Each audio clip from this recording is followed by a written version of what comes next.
I guess we're live. Why not? Might as well.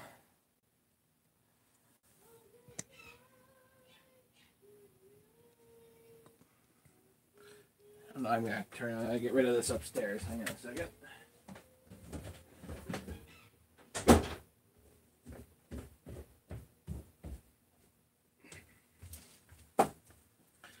And I gotta fix the tilt on the camera here. Actually,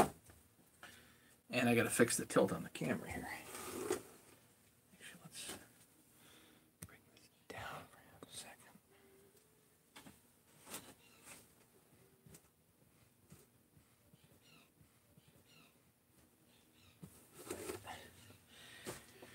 That's better. How we doing? Okay. Let's go on here, bring myself up.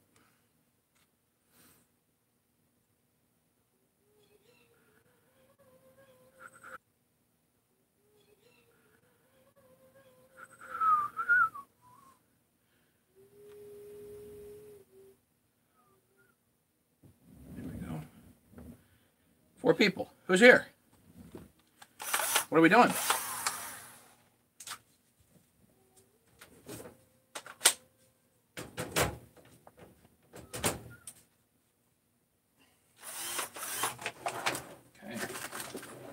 Putting some stuff away, doing some organizing. How we doing?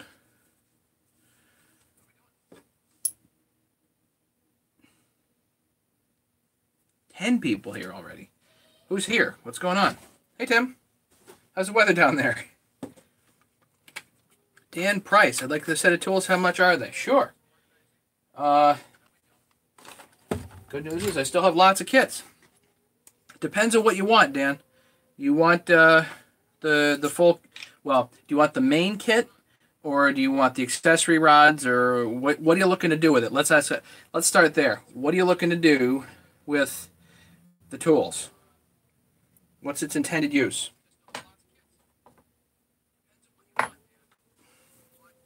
Hey, Ken.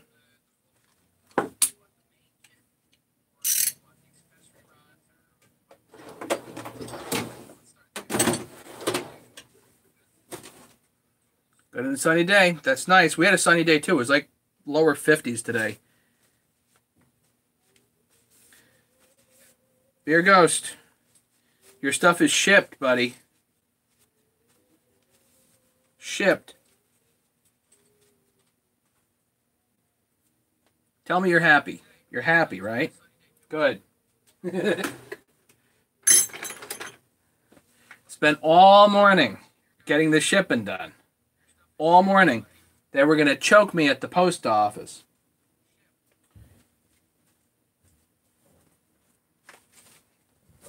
So everything's coming in these flat rate bubble wrap envelopes, and I have packing material inside them too. But these, just so you guys know, these are gold. Do not throw these out, okay? Once you get them, open them, save them. Do not throw them out. They are flat rate, $7.25, basically any weight, and they fit quite a bit. But I went to 3 different post offices today, Farmington, Bristol, and I ended up at Forestville, and they actually had some of these left. So, and then I ended up back at Farmington. They're like, oh, we found some more. Good. But I almost wasn't going to be able to ship today because I ship everything in those.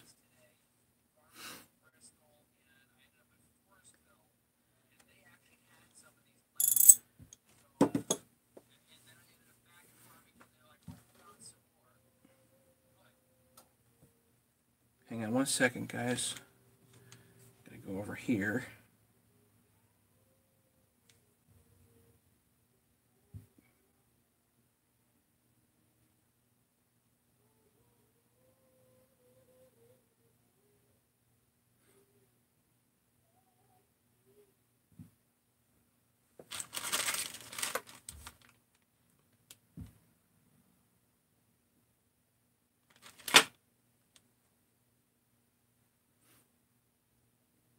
Just want to take a photo for somebody here.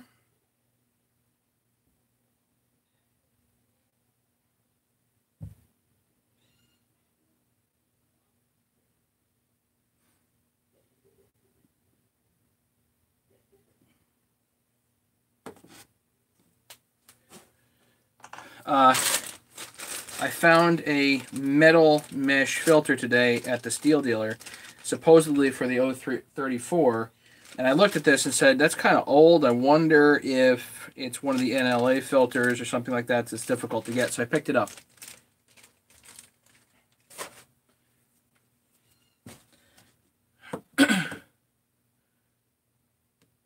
So anyway, let's go back to you guys. Sorry. So Dan, okay, you want a full kit so you can rebuild anything that comes cheap. So let's go over this.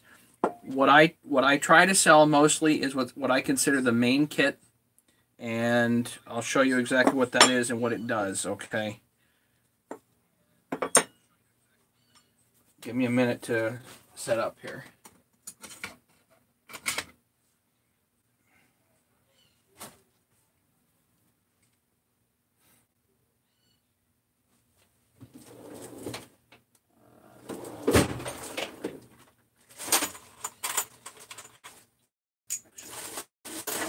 Well, so just in case anybody hasn't seen this, we're going to go over what a main kit is. Hey, David.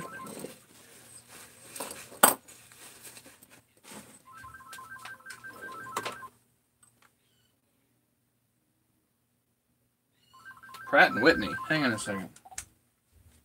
Hello?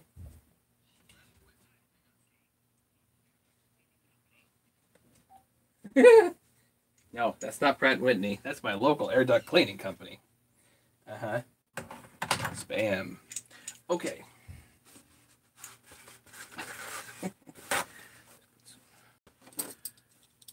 Malta Chainsaw, what's going on? David, tell me you have a chain.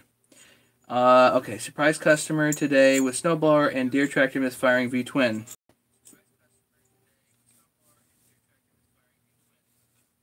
Yeah, put on my thinking cap tomorrow. Good. That's good for you, Ken.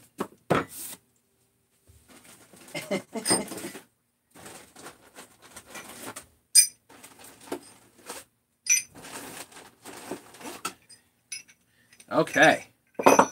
So let's go back to Dan Price. So Dan, here is what I consider a main kit. Okay. So it really is 4 rods.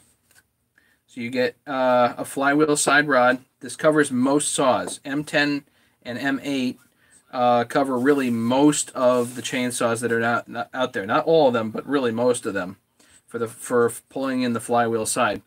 M10, M12, and M14 cover most of the chainsaws that you typically run into. Everything from an 026 up to 660 steel. Your 038s, 028 should do an 028 also. I don't know if I've confirmed that or not. Most of the older Huskies, like 262 XPs, in that family, 272s, 288s, should do a 2100 as well. 394, 395, 372, and all that family, 346 XP. 390, obviously, because it's the same as a 372 and a 3120. So this basically covers that. Now, what it doesn't cover is something like the old Husky 242s and that family of saw. If you want to do that, I have a special rod for that.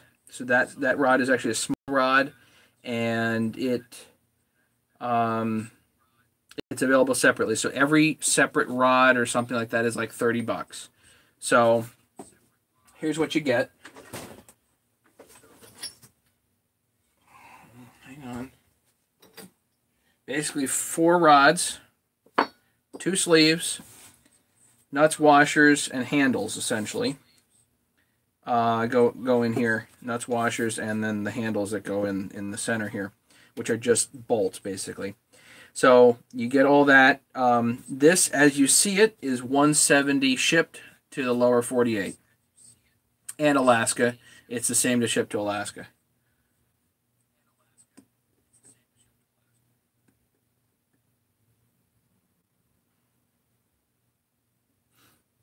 You gonna pull the head off and look at the valves there, Ken? Anyway, it's an aside. So Dan, does that help answer that question? Other stuff that's specialty. Hang on.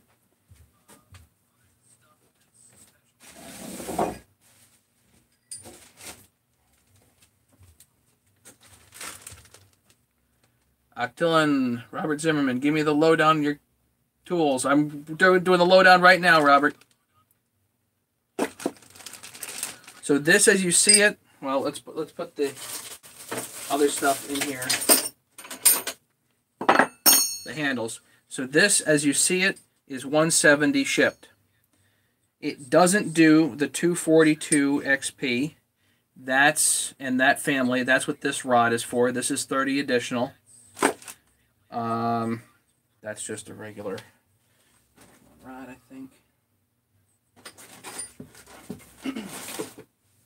It doesn't do the old Husqvarna 266 and 61s. Those have a really funky half-inch UNC left-hand thread, which is odd. So if you want to do that, this is an additional rod. I had to find something else that was also just as funky to put on here, and this is the Steel 661. This is M13. Remember, the original kit here, the main kit is M10, M12, and M14. The only saw that I know of that's M13 is the Steel 661. If you want to do 880s, 880s are at least a little bit weird because they need a bigger sleeve. The large sleeve... Oh, I'm sorry, guys. I'm so sorry, guys. I forgot. I'm an idiot. I forgot I'm looking at you and you aren't looking at the tools. Forgive me. I'm so sorry, guys. You should have told me, Matt. The camera's at the wrong angle, ding dong.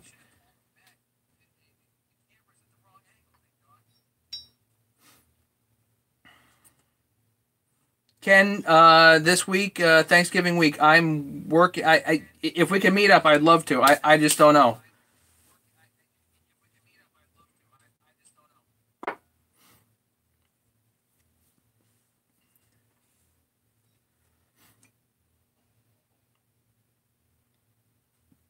Sorry, guys. Refresh, start over, kind of. Sorry about that. So, flywheel side rod, M10, M12, and M14. This kit, as is, as it sits right here, does most chainsaws that you want to rebuild. Everything from an 026 to an 066, really without like any trouble at all. Do watch out. There are some burrs on here.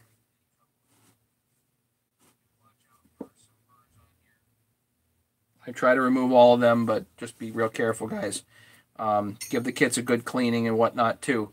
I've really just tried to get these things out to you as fast as I possibly can. I shipped 22 packages today. I've spent most of the day back and forth to Tractor Supply, to multiple post offices. It's been nuts. Okay. So this does most of what you want it to do. It doesn't do the 242. That's what this rod is for. Both ends help with a 242.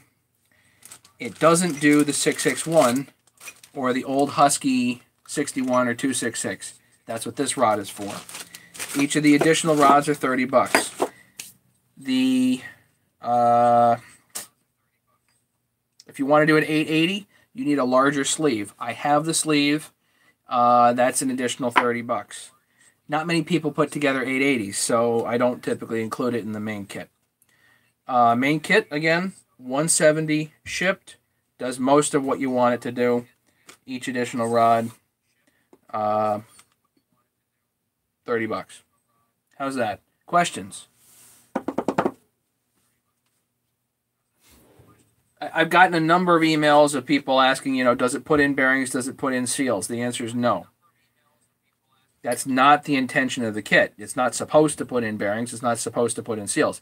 All this is designed to do is to pull a crank through a bearing, That's what it's supposed to do. You position the bearings in the cases first. Wherever you want, wherever you need the bearings, flush, up against an oiler, whatever it is, you position the bearings first. This will pull the crank through them with zero pressure on the bearings.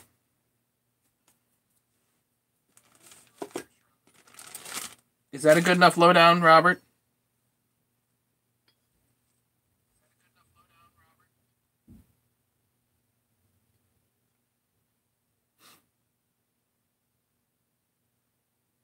Four international packages took me half an hour at the desk today. 2 to New Zealand, 1 to Germany, 1 to Canada. And oh, by the way, the package to Germany was $35 US dollars. I was not anticipating it being that expensive. Ken, do you want to do any of the, you want any of the specialty rods, or do you want just the main kit here? What do you want to do? I can put this aside for you.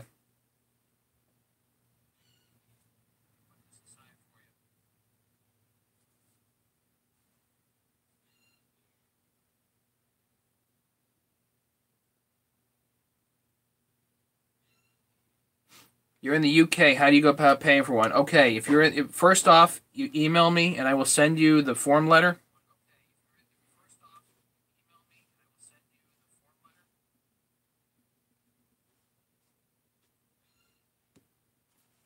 Main kit for Ken. Okay, so Dan, the UK. The last time I shipped to London, it was $25. Today when I went in and shipped something to Germany, it was $35. So shipping is going to be somewhere between $25 and $35. I don't know if they've upped it to the UK since.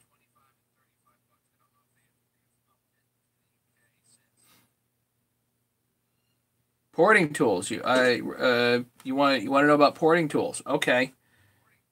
I was possibly going to work on that a little bit later.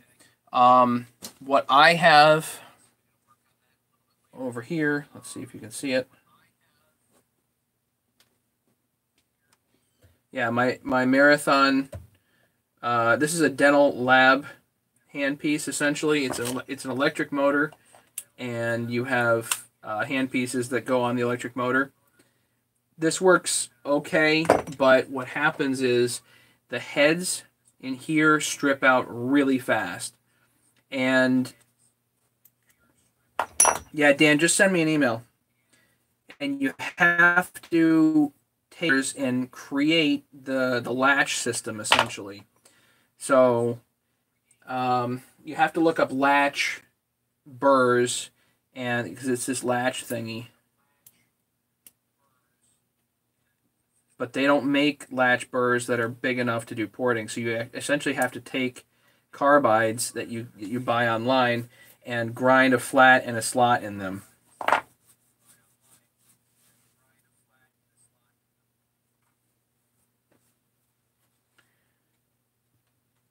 You're going to need one of the kits? Okay. Just send me an email. Send me an email. I'll send you the form letter. It'll outline everything.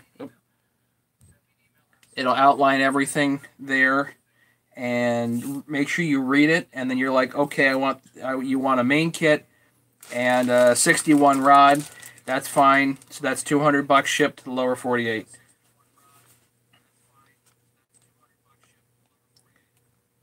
Dan, if you want a straight kit, it's $170 plus, let's call it $25 shipping. If it's more, I'll let you know. So that's $195 for you, Dan. And what you'll do is you'll just send PayPal, friend email address, and I'll get these out as soon as possible. I am working Monday and Tuesday and Wednesday. I should get off early on Wednesday. I'm hoping to be able to get to the post office Wednesday afternoon. That is the earliest I will be able to get to the post office. Yeah, the right angle really is the problem. So if we go back over here.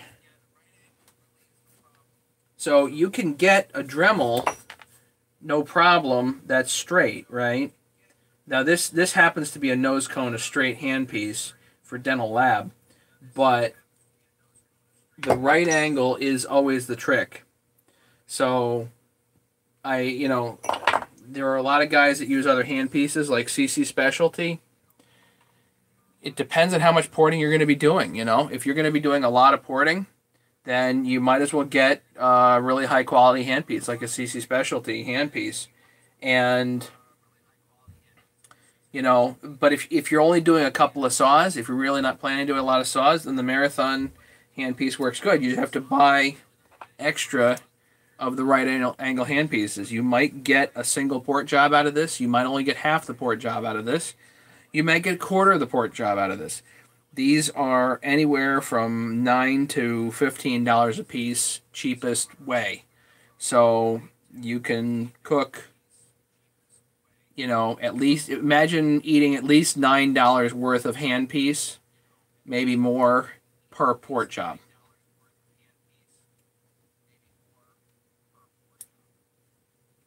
So I've just ordered a bunch more.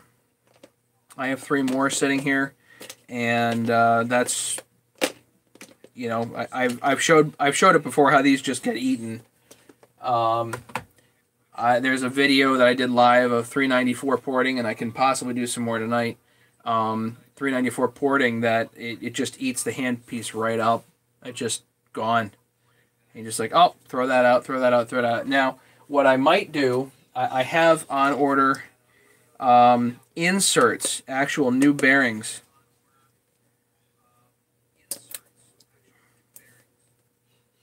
So because it's the bearings that effectively go, and then the crown gear strips. So there's an insert for the head that I just ordered, and those are a little less expensive than buying the whole chute here. So it depends on how many you're doing. If you're going to be doing probably more than 5, then maybe CC Specialty is going to be the way to go.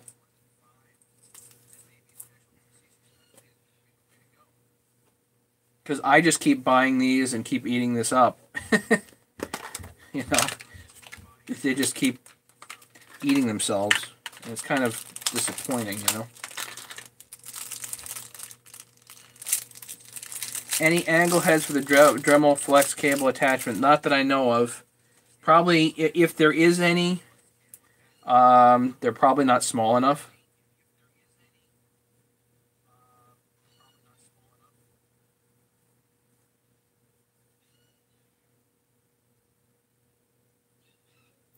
Yeah, there really isn't anything like you can buy the really expensive version of these, like Star Titan or whatever hand pieces. They're probably $400 for a non-Chinese version.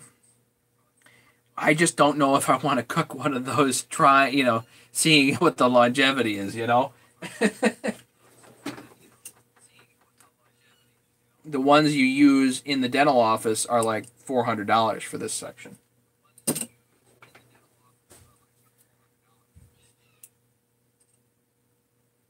What about Air right angle rotary tool? David, how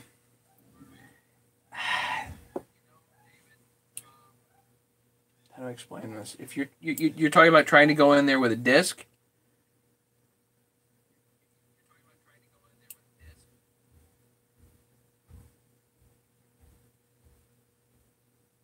right angle rotary tool. A lot of the tools that I've seen that are right angle have a hell of a time physically fitting in cylinder heads.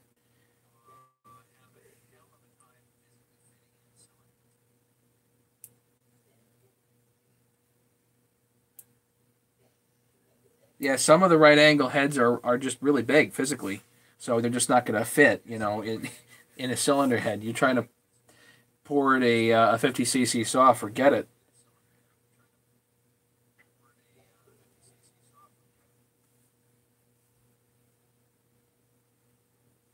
How much is a CC Specialty handpiece? $250? Maybe more?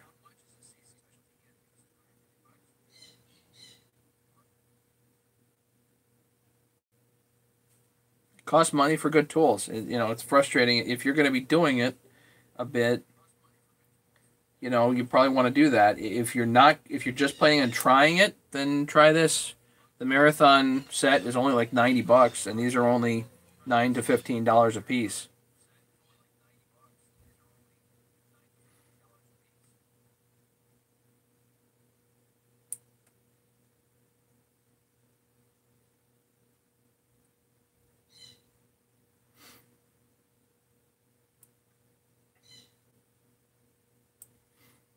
I don't know, Ken. I don't know. Getting in there is a pain.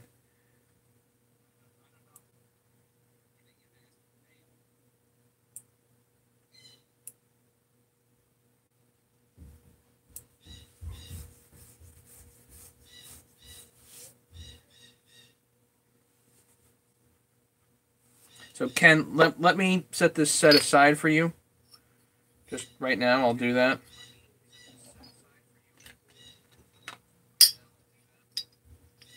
I'm going to let you deburr it. I know you know how to do that sort of thing.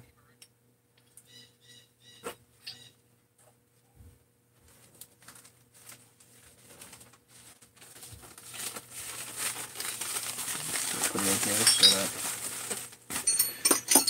doesn't get lost.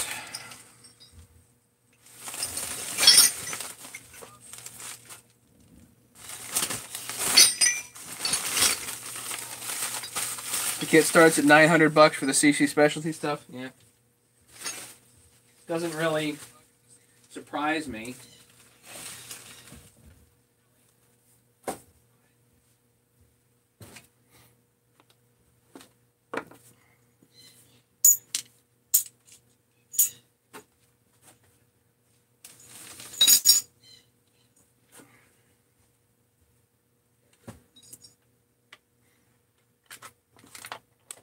Good questions, guys. Keep them coming.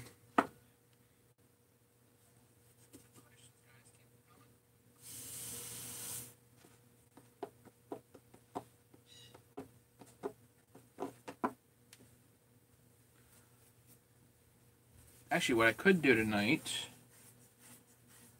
because I did put the 262 together.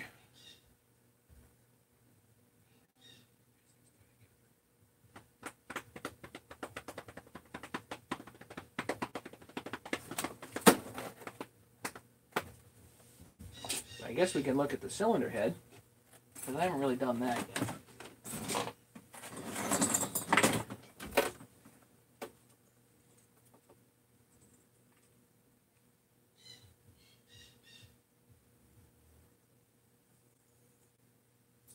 That's a little pitted, so let's clean that up.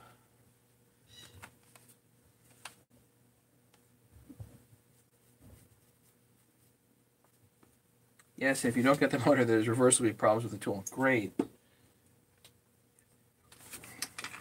The Marathon motor is reversible, just so you know.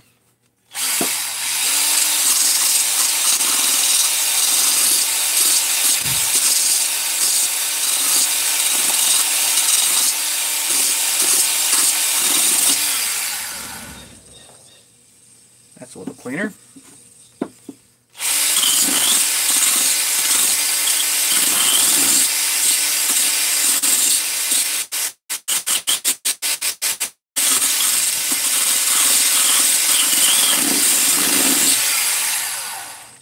Much cleaner.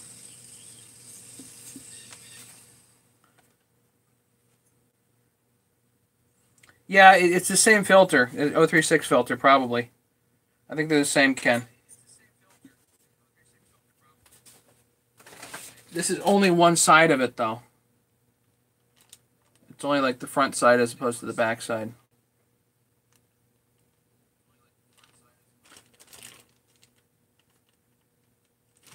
Have I got an easy way to get the seals in the crankcases?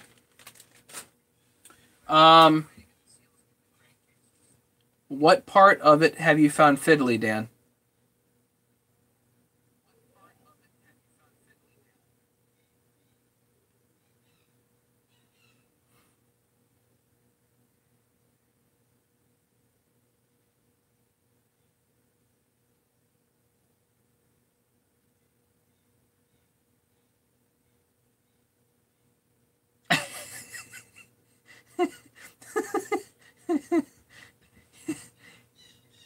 you're going to spend your money wisely. You're going to spend it first on my kits, and then after that, you can buy whatever you want. How's that?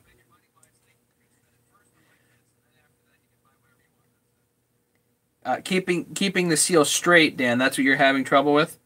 Um, I just go slow. You know, I use deep sockets and tap it in, and I tap it in, so you know I go slow. You tap it around, nice and easy. Hey, I've got plenty of videos on it. Have you watched my videos of putting the seals in?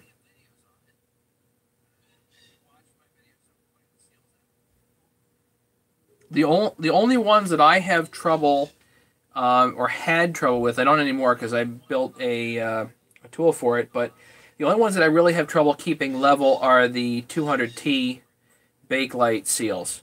Those are really a pain. They need to be pressed in and not tapped in. You cannot put those in by tapping them.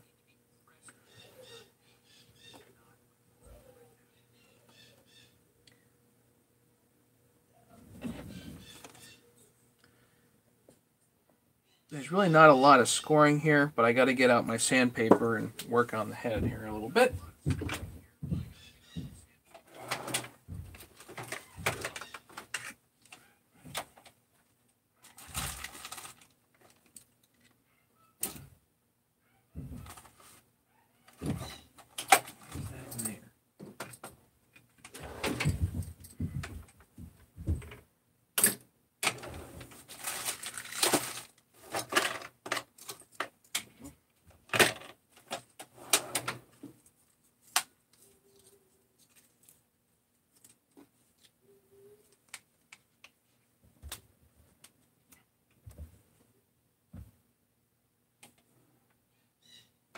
Oh, I got two of those. Oh, cool. Great.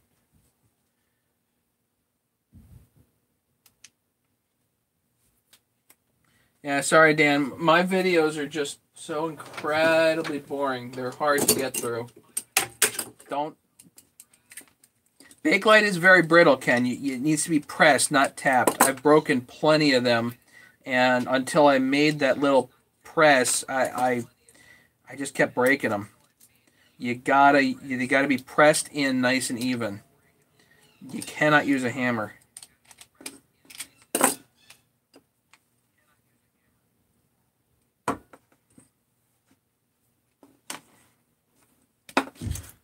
get rid of this. Too much stuff here on my table.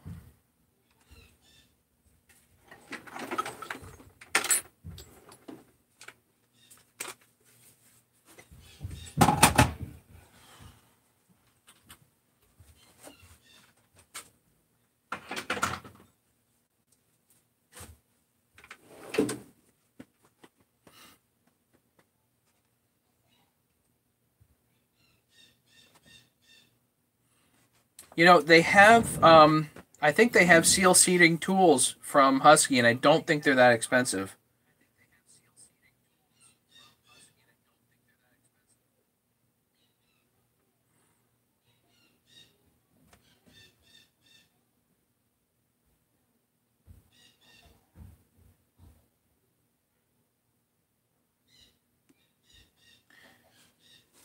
Delrin.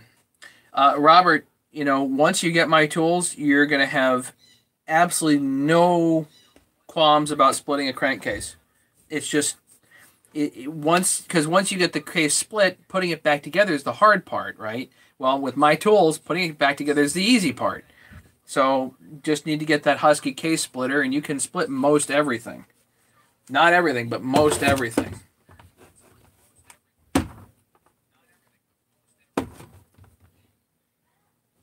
38 Huskies. Well, you're well beyond me. I definitely don't have that much. Let me go put these away.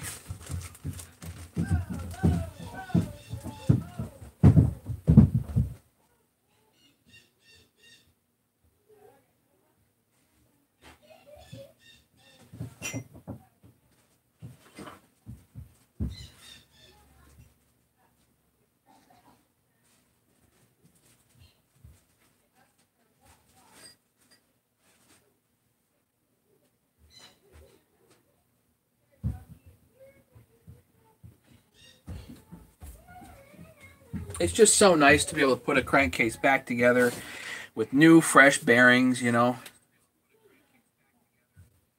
Bolt and stack. What? Yeah, I've done it.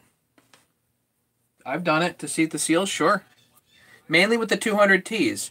If I'm doing a 394 or 372, for instance, I'm using a deep socket, and it works really well.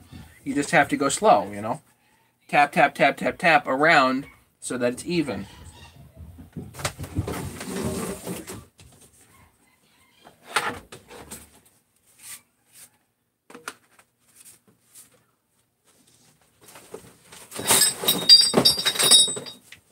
That's going to be bad.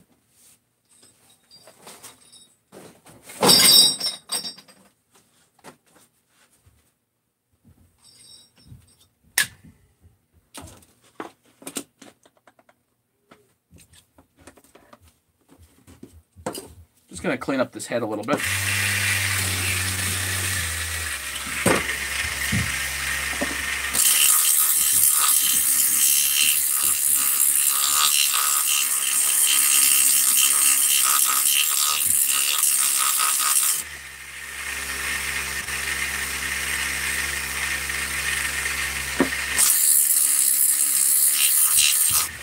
As soon as you hit the plating with the sandpaper, sometimes the aluminum transfer just shows right up.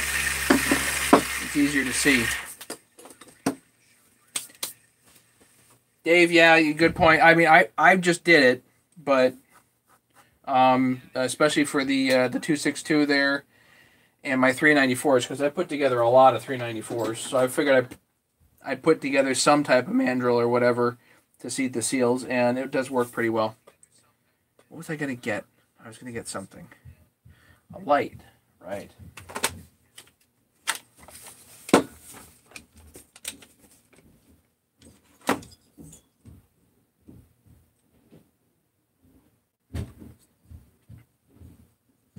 Really not transfer on here. It just needs to be polished, I think.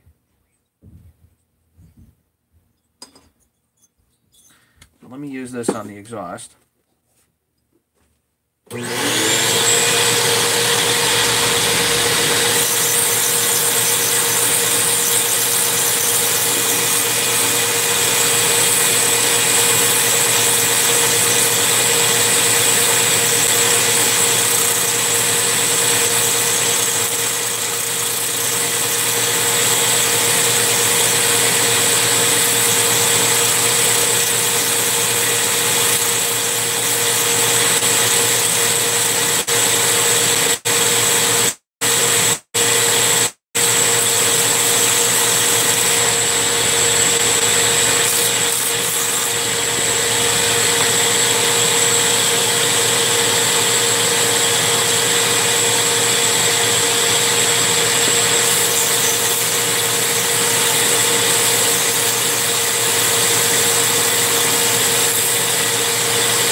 This is 50 grit to start.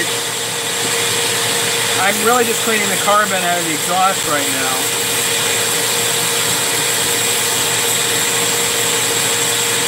Because remember, this cylinder is ported and ran well. So I don't really need to do anything as far as port work goes.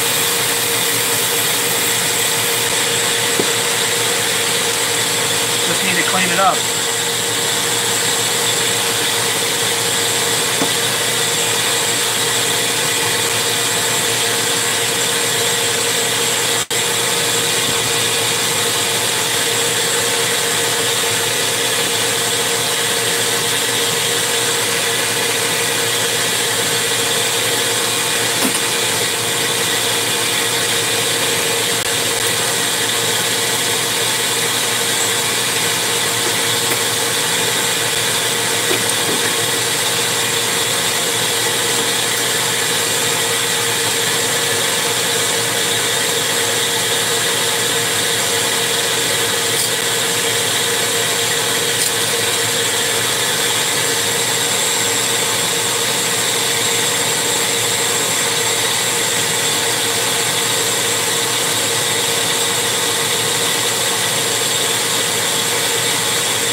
I start with 50. You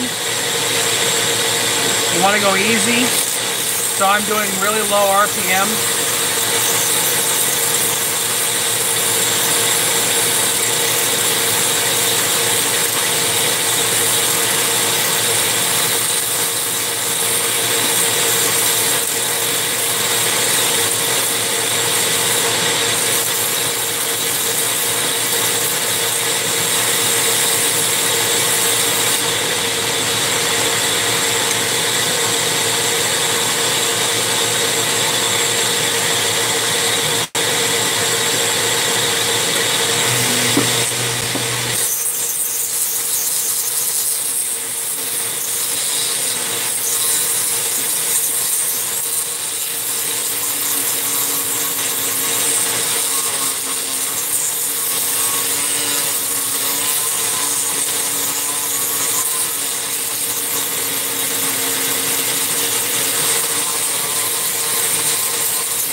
And if it's being stubborn,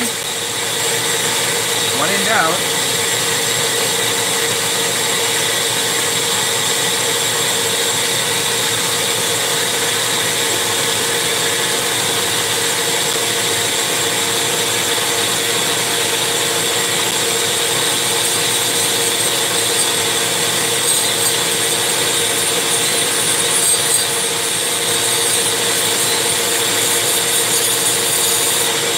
carbon is just caked on here.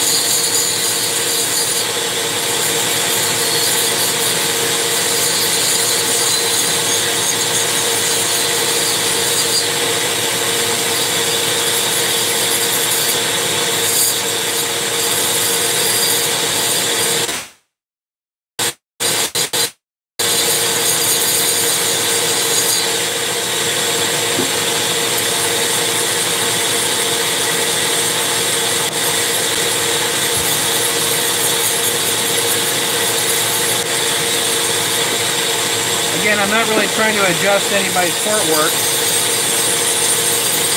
because it ran well. Just want to get it clean, you know?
Almost.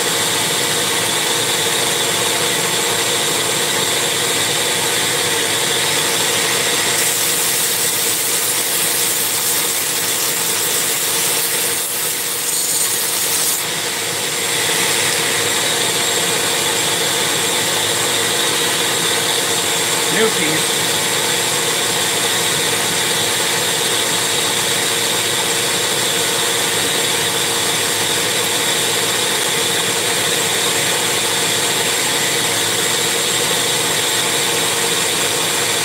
No problem, Dave. Come back soon, okay?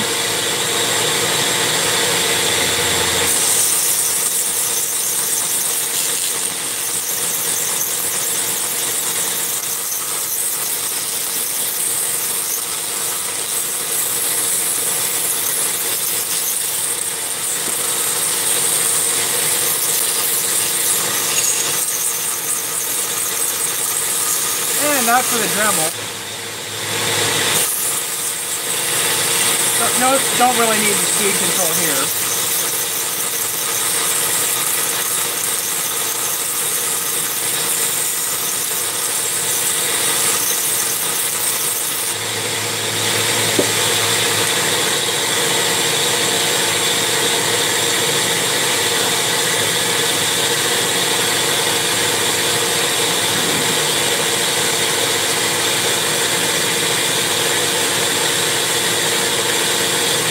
Looks like fine grinding to me.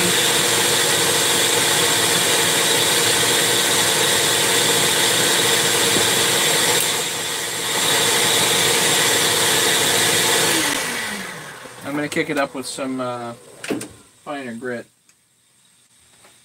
What can I find here? I got 220.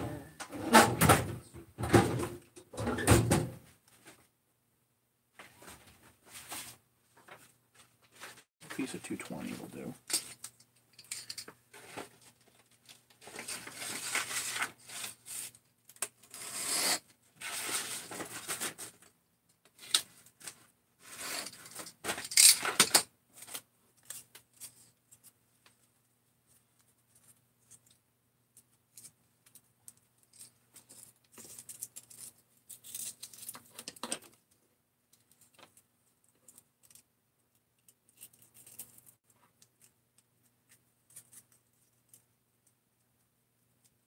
See, I have a foot pedal for the Marathon. Don't really need it for this thing, though.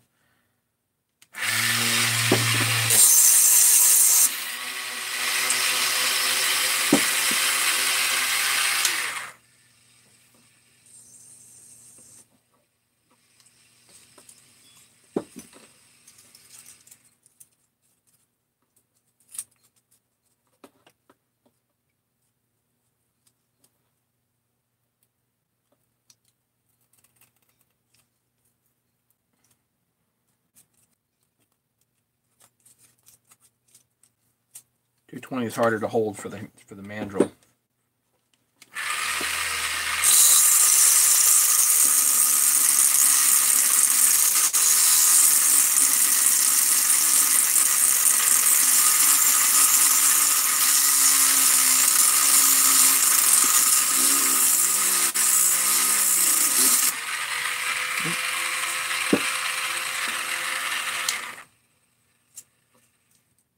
Yep.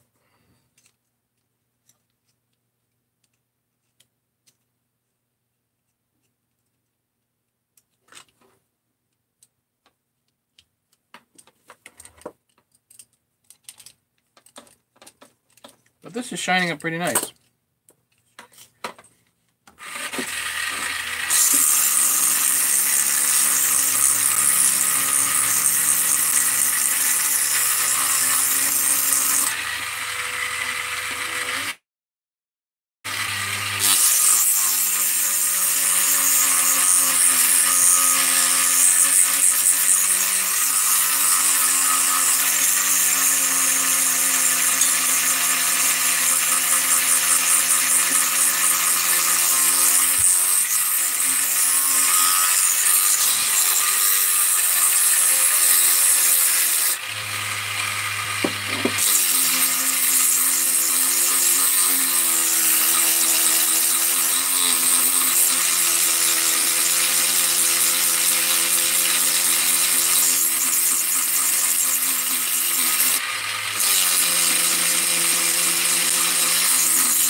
Hey, Scamman.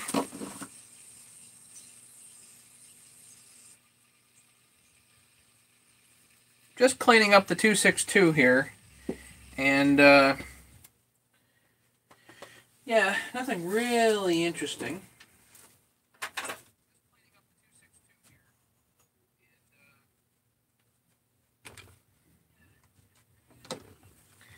Yeah, I've got my mandrel here with some 220 grit that I was just working on, and now I've got some Scotch-Brite here.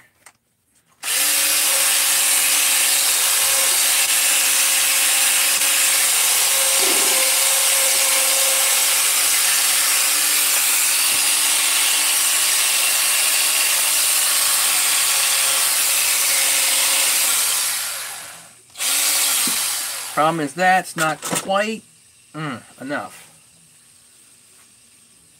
You know what I mean?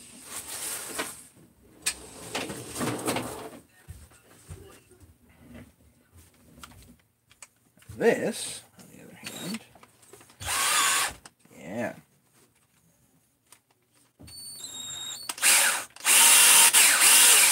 Is this what you call porting? Generally, no. I'm just cleaning up a head that was done.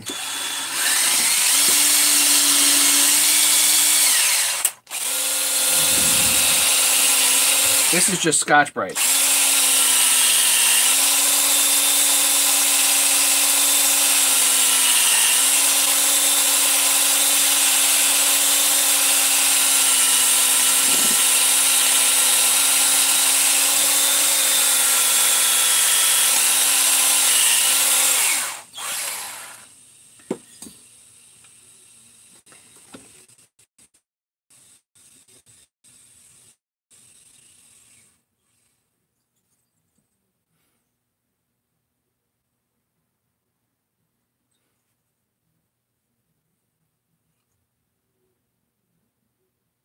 Yeah, not much more I can do for that.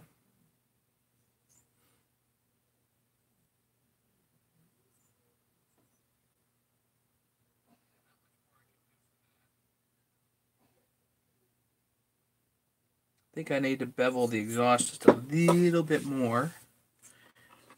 But other than that, I think that's it.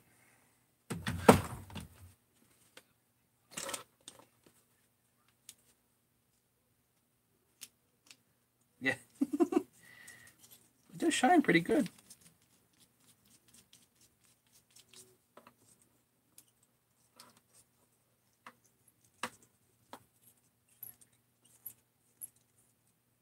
I did not set the port angles, no. I did not do the port work here. Not my job. This was not my build.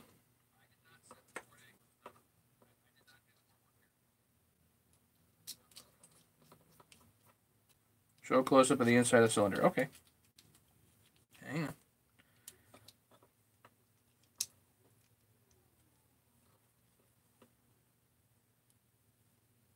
Hey, we're live.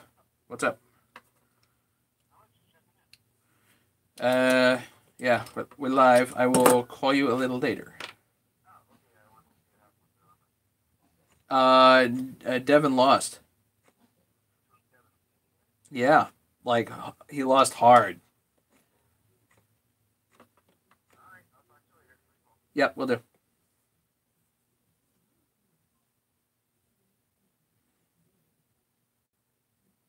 Sorry, hang on.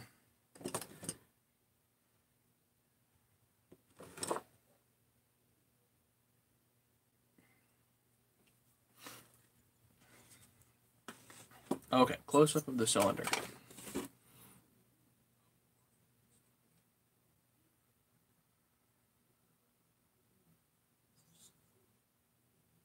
Actually, the exhaust is what you want to see.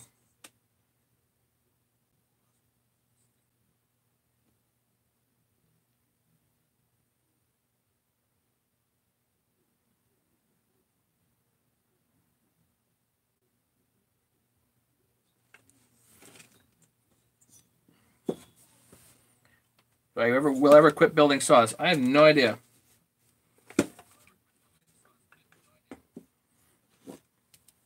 Right now it's more habit than anything. But it's also cool to hang out with you guys. So this is a round, a ball diamond. And I'm just creating a little bit more of a bevel on the exhaust.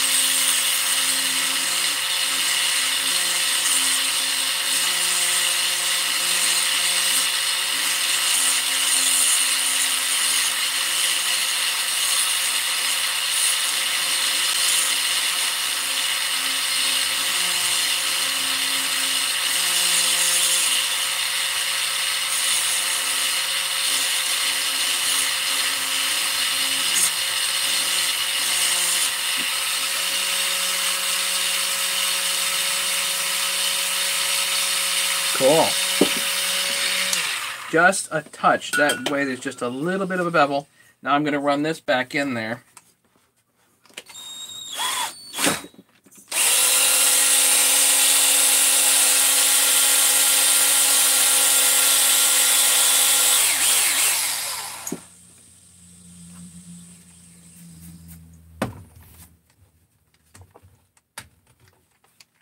Then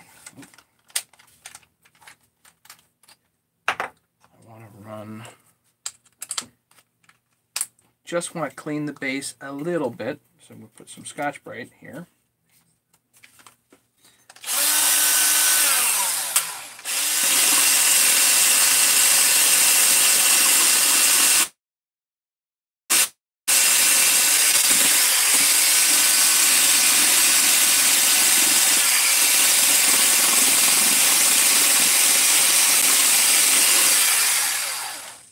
Shiny.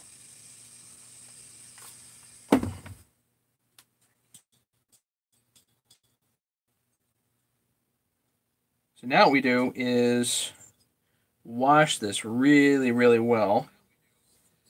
So let me go wash this. I will be back.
Great. I forgot to do one thing here. Has to do with the impulse. So this impulse hole, I mean, this is really shallow.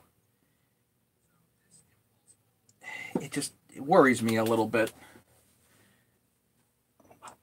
Not a lot, just a little bit.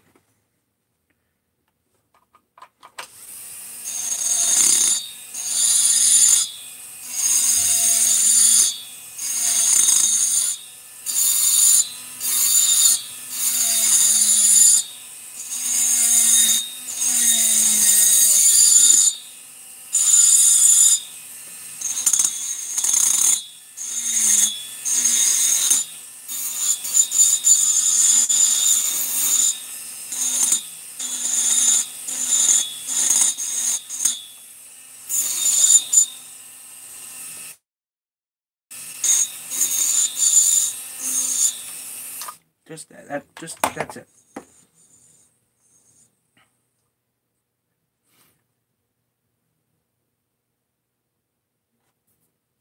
This is a 262. Yeah. Let's see. I noticed a straight gas 359 cylinder. After cleaning aluminum from it, the exhaust port had a lighter spot around the edge of the port. Have I removed too much 1/4 inch below the edge? Maybe. I think one way to test it is actually with acid. I think you can use muriatic acid, and if you put a little bit of acid on there, if it's aluminum, if it's through the plating and into the aluminum, it'll bubble.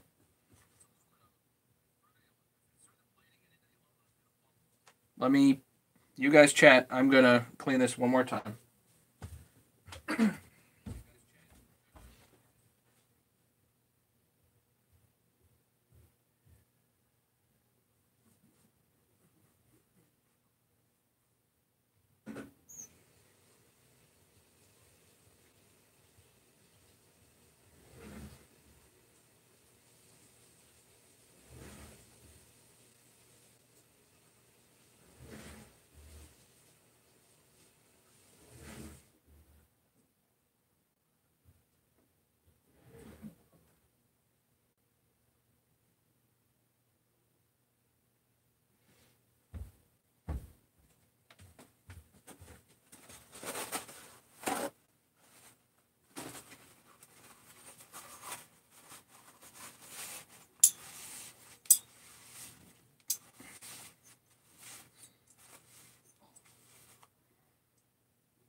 That's pretty good.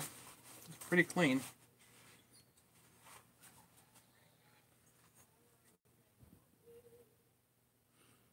There are smudges on the cylinder, and at least a little bit of damage, but no transfer left. So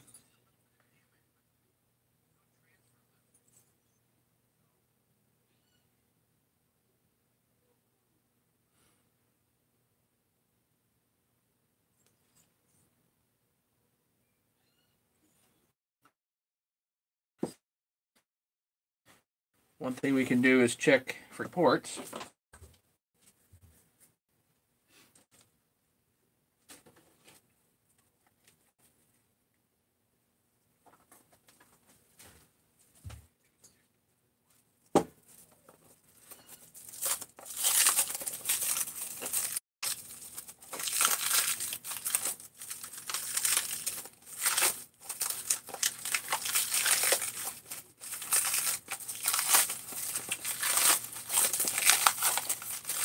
Don't know why this is all done up like this.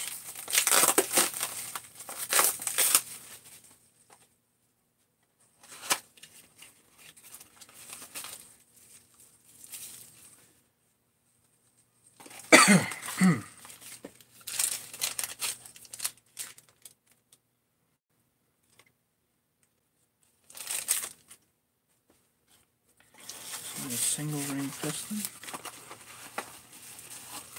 Just a single piston. Okay.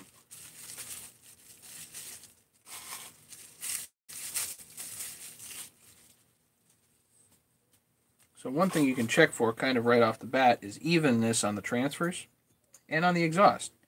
You just push the ring down with the piston.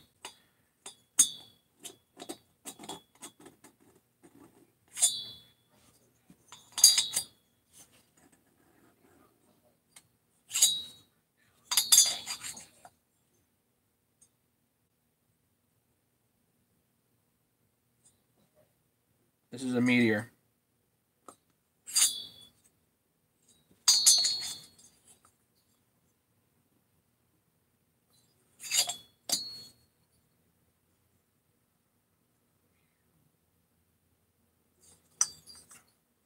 So this is hard to see for you guys, maybe. Let's see, can I bring it up there? What happens?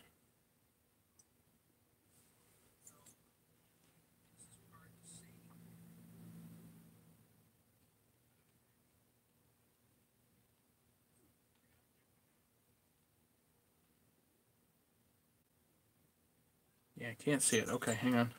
Let's see if I can put a little bit of light in here. Can you see it there?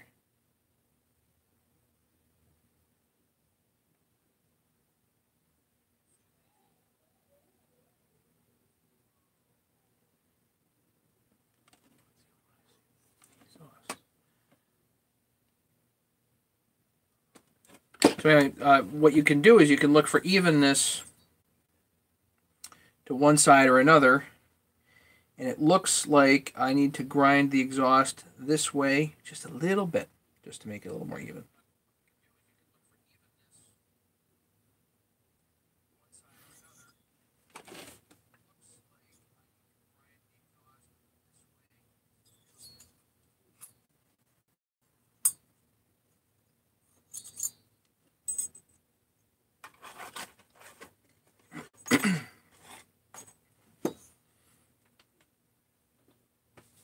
Probably should have checked that before I did all that polishing, but whatever.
Well, Kenneth, they've sort of tried.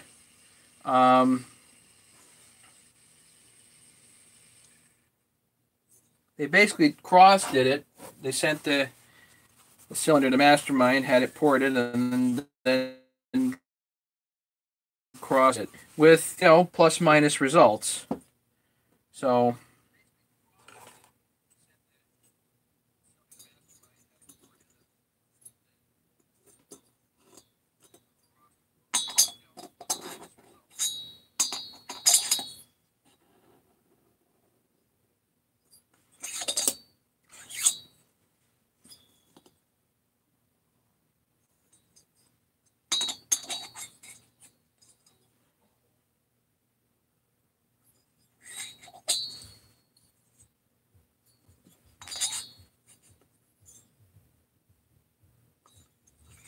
although the thought is not uncommon.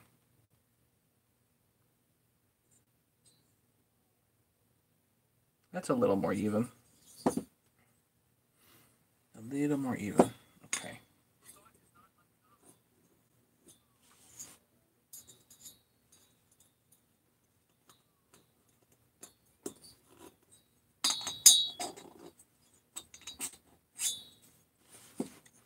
Let's see how the transfers are.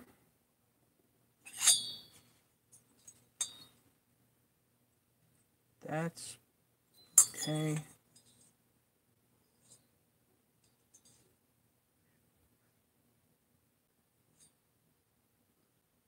So the transfers are pretty even.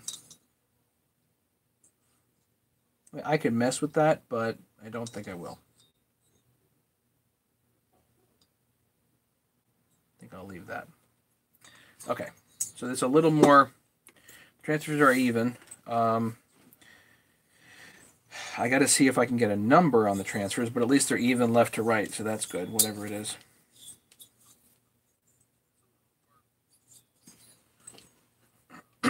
Let me put the 220 grit back in, and then we'll just give it a quick polish, one more wash, and then we'll actually check timing numbers. A lot of work, huh? It's a lot of work.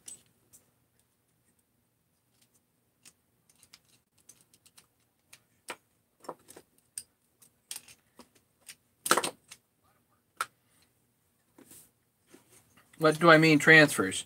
So this is the lower transfer, and then up here is the upper transfer, further in. Glad you like it, Kenneth. William, yeah, so lower transfer, upper transfer. So as the piston comes down, it pushes air and fuel into the lower transfers, and the lower transfers then essentially transfer the air and fuel up above the piston via the upper transfers. Pretty simple. It's really the basis for this whole motor. So the 2-cycle engines have, it's essentially a valve. Mastermind, I'm pretty sure it was Mastermind that told me, think of it as a valve. It opens at one point and closes at another. So, and to the extent that you can make it more efficient doing that, then you'll have more power.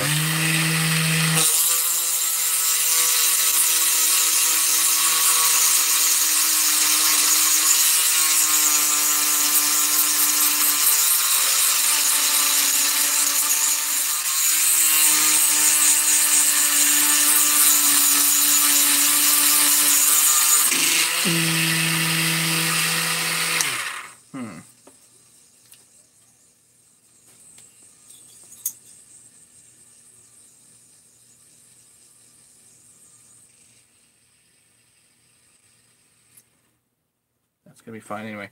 We're going to do another wash.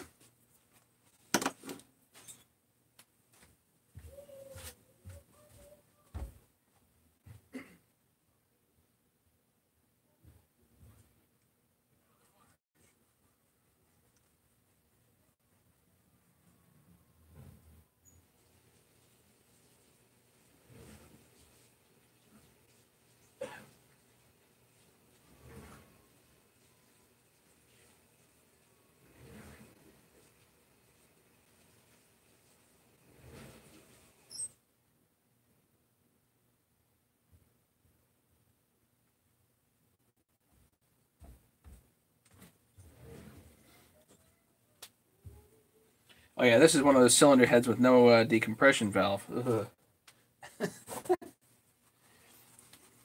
Supposedly these give a little more pop, but I don't know. I don't see how they would after port work either way. But whatever.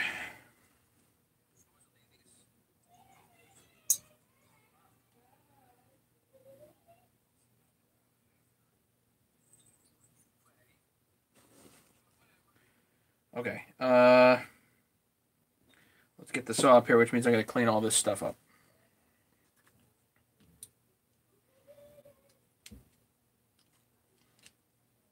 $15 people watching. Is there anybody lurking? Somebody wants to ask a question? 16 people now. Anybody lurking? Anybody want to ask a question, but they haven't yet? Anybody new?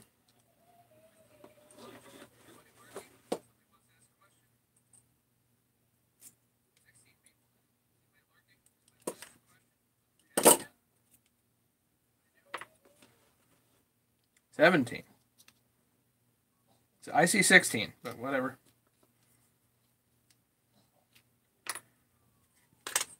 What was it? Now down to 15 now. I tell people to come out of the woodwork and I lose people.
You know, click when you show the picture of the alignment of fuel centered over the center of the piston. Yeah, it comes up and goes to the center. That's the idea, where it all meets up there and then goes bang, hopefully. I am not a good theory guy on two-stroke porting. I'm not. It's just not me. If I get most of the way there by accident, I'm happy.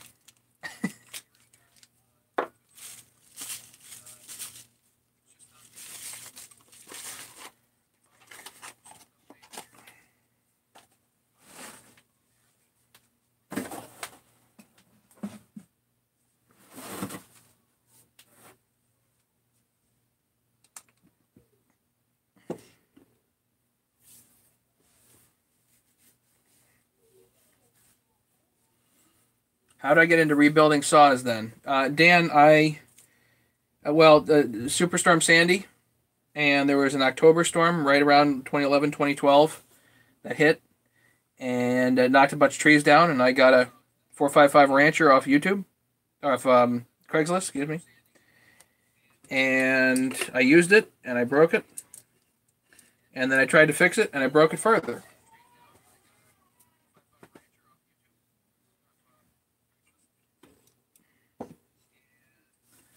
So I basically I bought a parts saw and used the parts from the parts saw, tore everything down, and then I looked at the once I had one together, I looked at the parts saw and said, "Well, that's almost a saw." So I bought another parts saw, and then it didn't stop.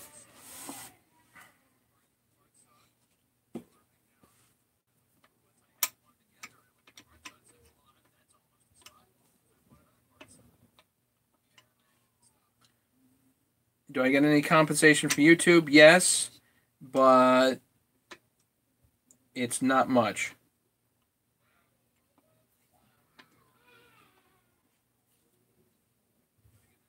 And do I know how to remove a carb from a Homelight XL12? No. I don't think I've ever worked on an XL12. I can't honestly say I've ever worked on a Homelight. Yeah, it's basically beer money. That's kind of a good way to put it.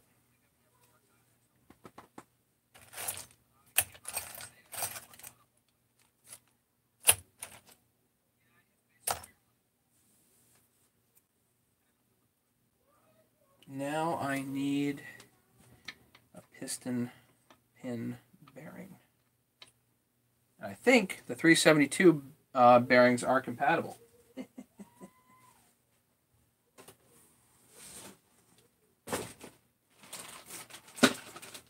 pretty sure I got one of those over here somewhere.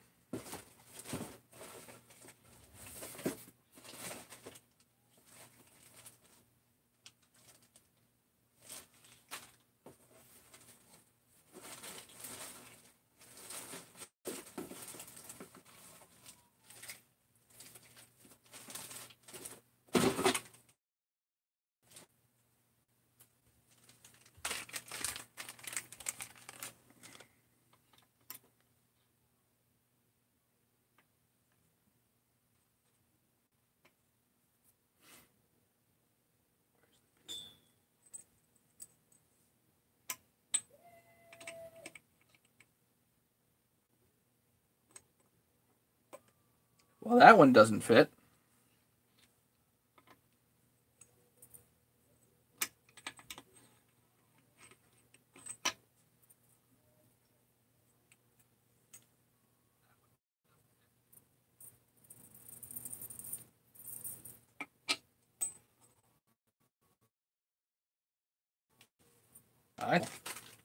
Something in my brain said yes.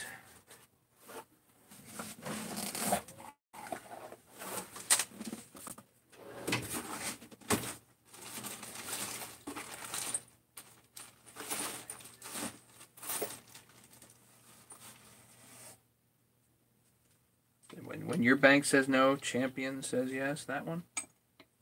Anybody? Oh, yeah. Oh, yeah.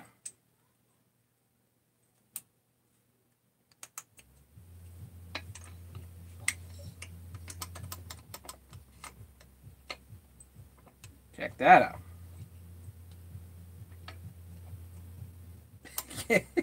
Can't just tell him.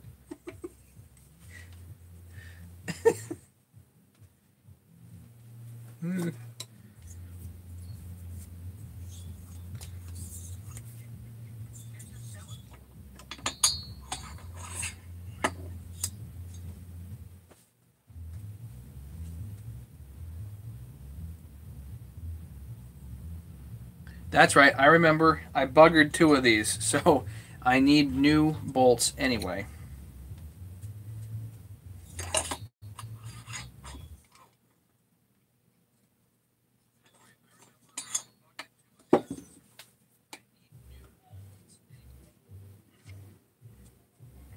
Thanks. Yeah, I've got a couple of days of work behind me, so many more years ahead, hopefully.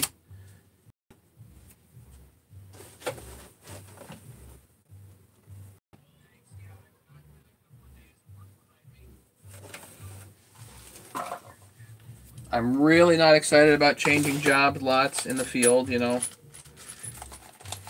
You get in for a while at least.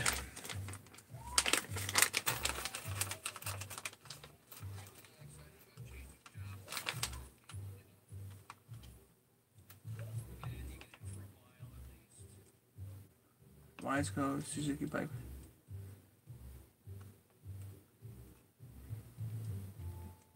Wiseco does make pistons, but I don't know if it would work for a 262 specifically. I think they make them for 372s. Dominant has one for that. Aha. So what I'm trying is I'm trying to see where the limit of the bolt is. And if these bolts are too long, then it ain't gonna work.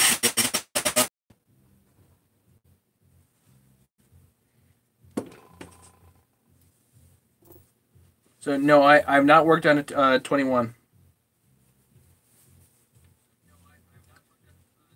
Yeah, it's clamshell, so it's going to be a little bit odd in that sense.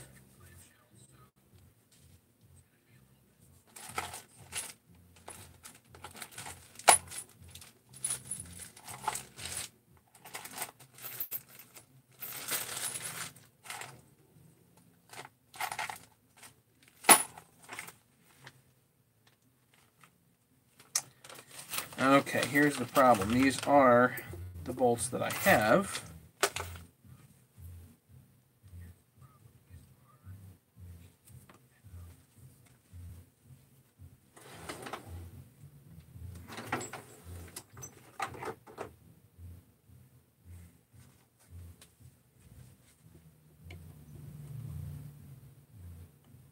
See, I think that one's going to be okay. This one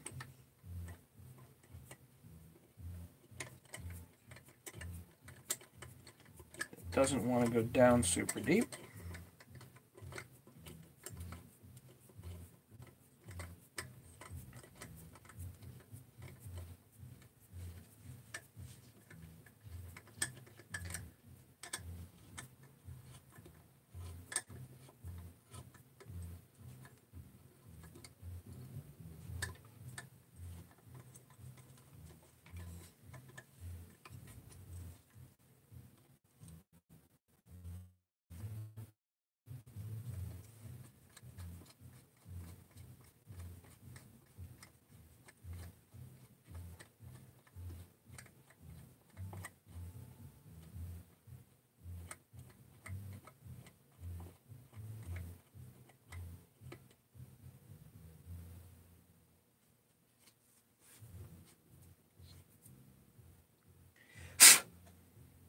Check it now.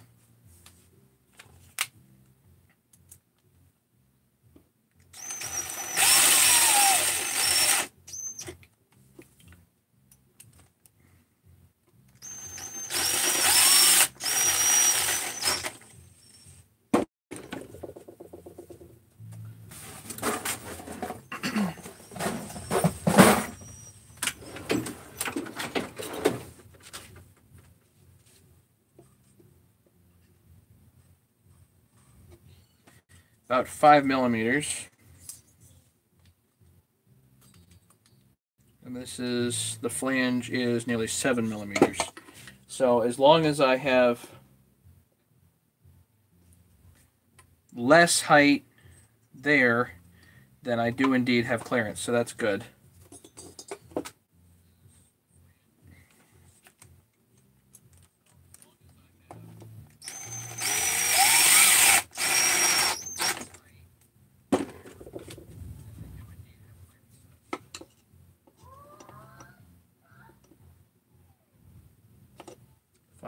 .2, so that's fine.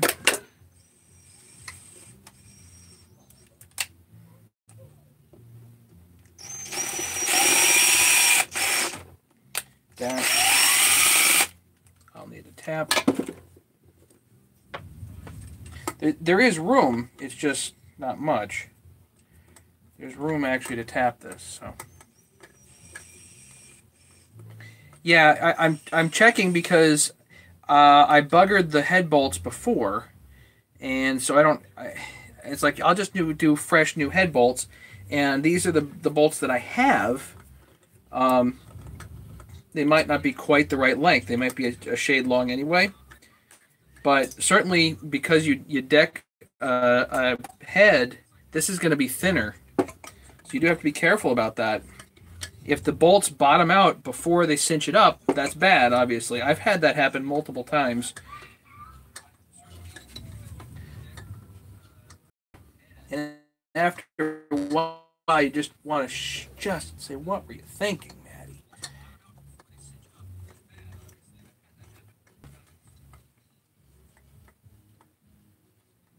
And we haven't checked squish yet.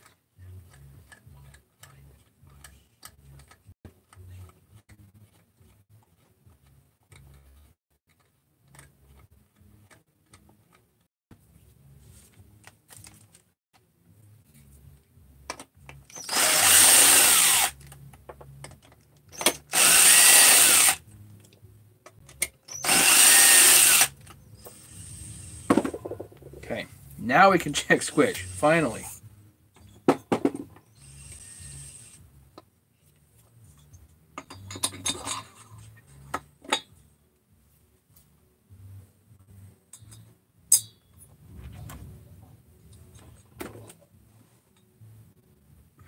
I just put a little grease on the tip here.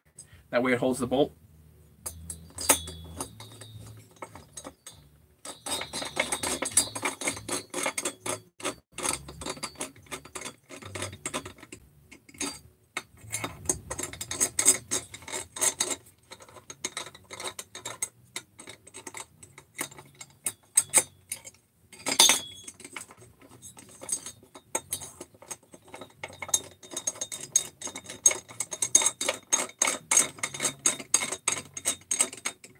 I'll bet this is tight, Ken.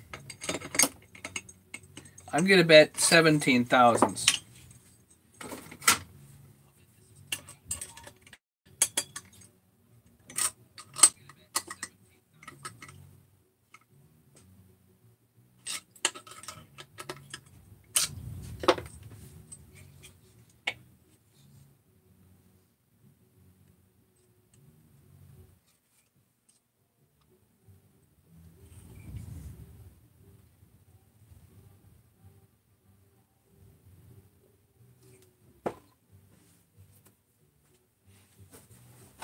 Oh, man, we can't check squish yet because I haven't fixed the flywheel yet. Well, I guess I can do it with the clutch. Or I can put the flywheel nut on.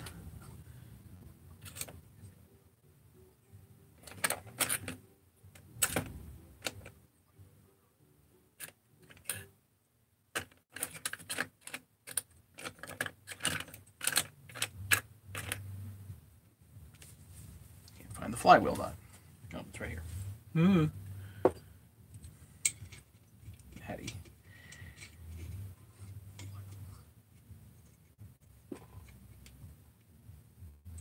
Everybody's got a bet. Okay, fine.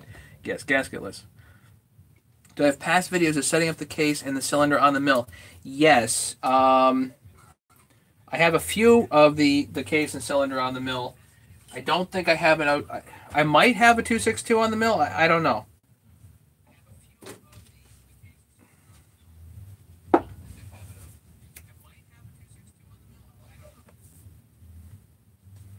I can't do it live though because the signal out there is terrible. And it's at my parents', so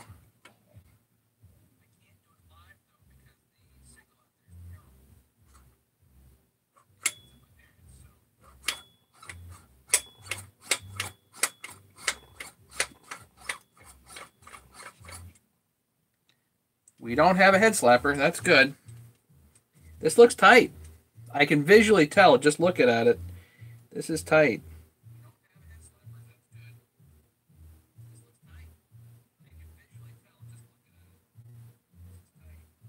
$22. $22. You got it.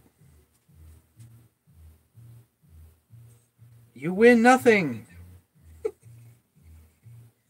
There it is, 22.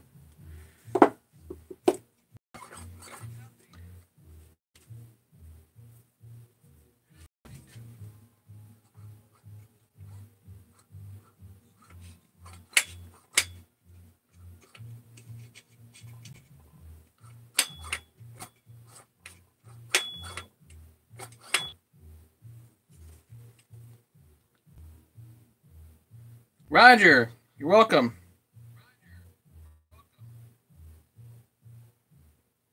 The other side is about 23, 22 and a half. Cool.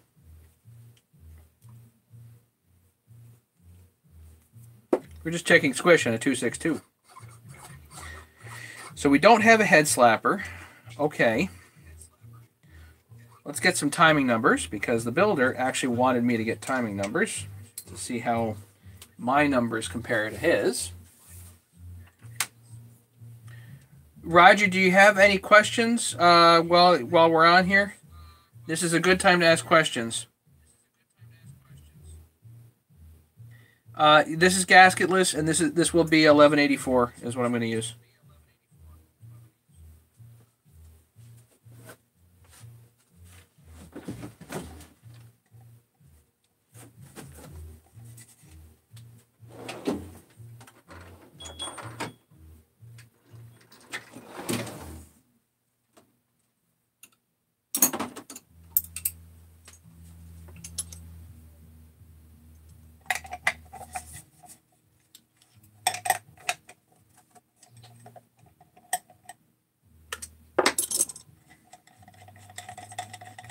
Roger, you excited to get your kit, huh?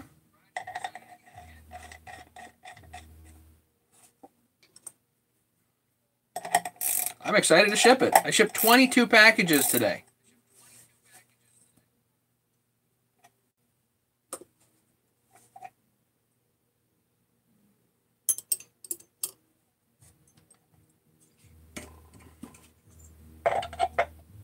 When I first came out with the kit, there were guys that wanted it just because they like tools. There were some guys who were like, I just like having tools. Just send me the kit. Okay.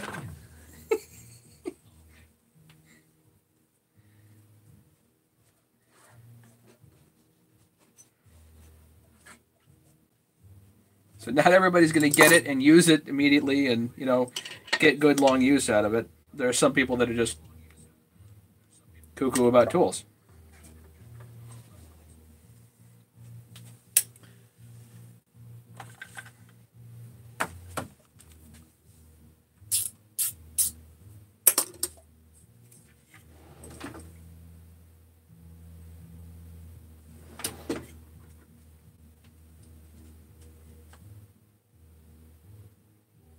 Oh, Kenneth, just this is just a test. I'm just putting this down to test this. Not this is not the way that it's. Yeah, no.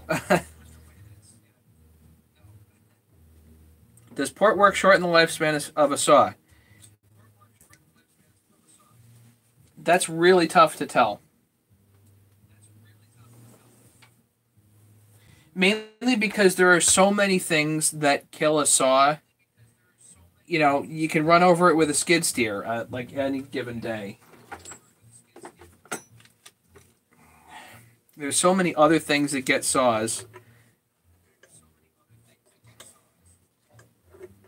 Okay. So what I'll do is I run the piston up to where I think top dead center is, and then I'll actually center the wheel here according to that. Yeah, not super exact. I put a couple of lines right here on the head, and I just visually line it up. I'm not going for super accuracy here.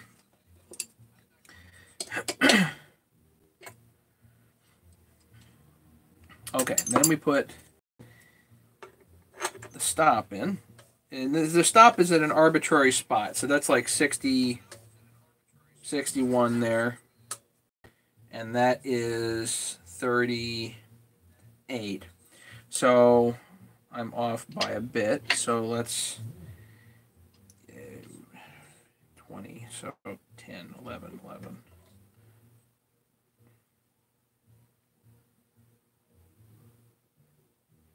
It's about 49.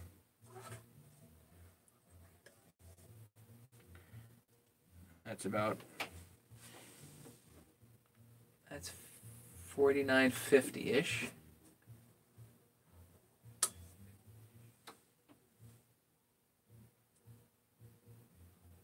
That's 48 degree off.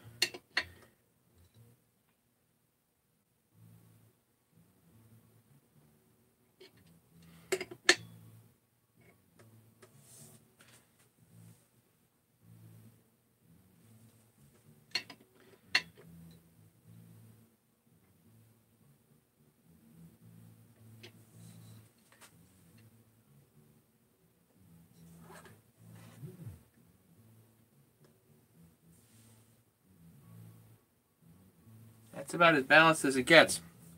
And if you want to check it in multiple places, just move your piston stop. That's like 25, 26. Let's get this more exact here. 27. Yeah, that's fine. Okay. So now we can look and see where our numbers are at.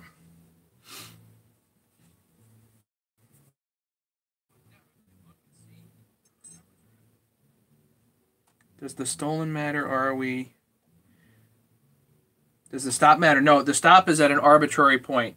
You're just stopping the piston at some arbitrary point, and you have to make sure it's balanced both sides. So, and another way to illustrate that is if you're, let's say you're measuring intake.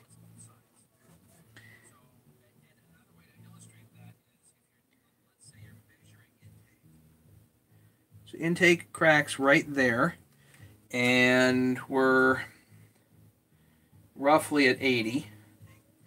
Now you can go around to the other side and say, yeah, we're at 80 there too. Okay, so it gives you the reading on both sides.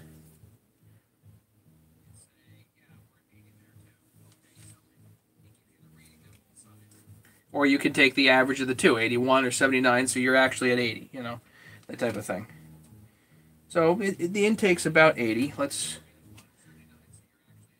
get a little more accurate. And the intake's pretty flat. Not 100%, but it's pretty flat. I like a nice flat intake.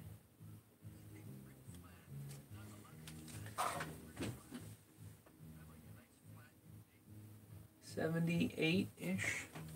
Let's go to the other side just to check it again.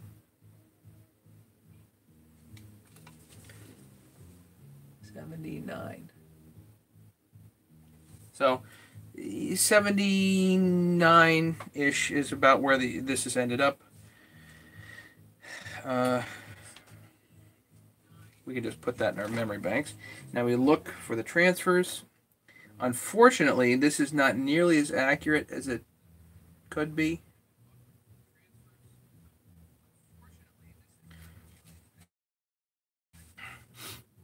Uh, 90, 100, 110, 122.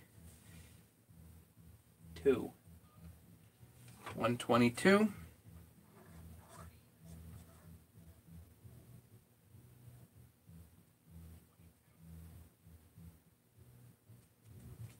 It's hard to see. Really hard to see. 90, 100, 110, 120. 121. Somewhere around there. Um, so far about 79, 121.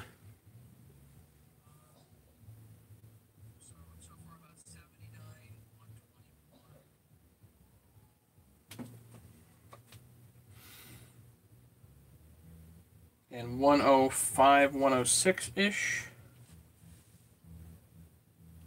105.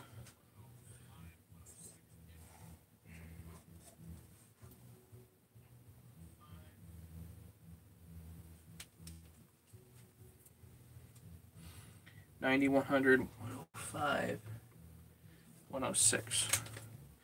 So let's call the exhaust 106, 121.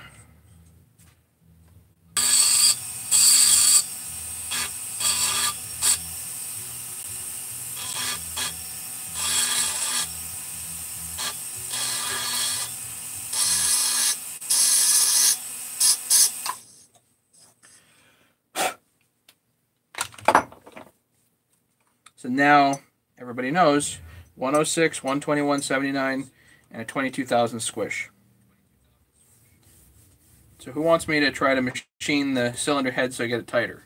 Nobody. Good. Okay. So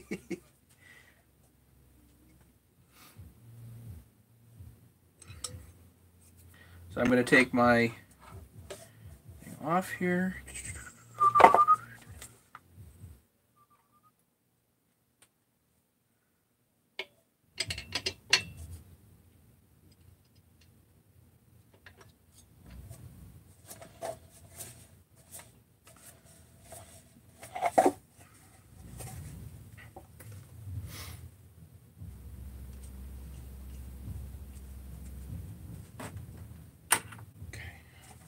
Way.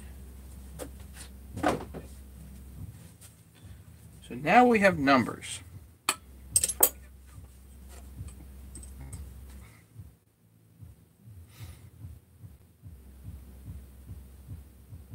See, there's really nothing wrong with actually fitting the cylinder head right here tonight. I don't know if I really want to do it though.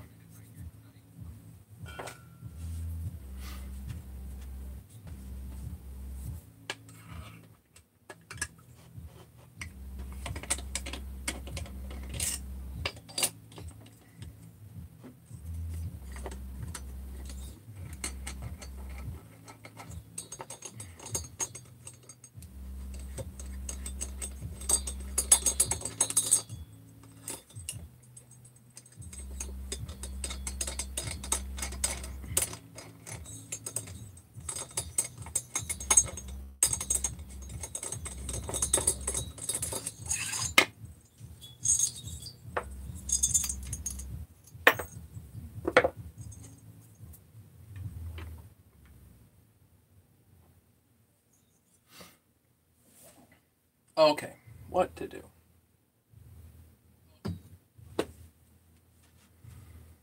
What time is it? 8:30?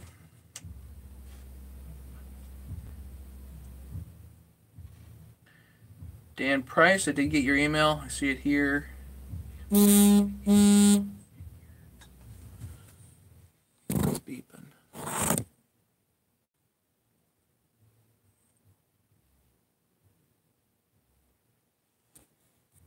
Don't know why this is beeping.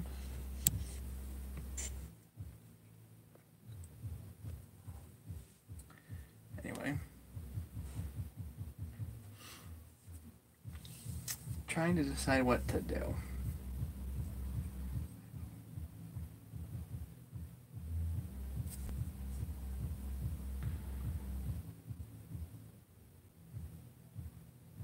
Ideally, the carburetor and intake setup should be on here as well. When you put the cylinder head down, that does make it easier.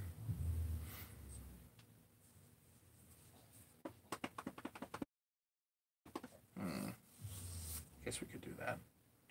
You guys want to do that, and then maybe we'll call it a night? Because I'm cooked. It's 8:30 and I'm cooked.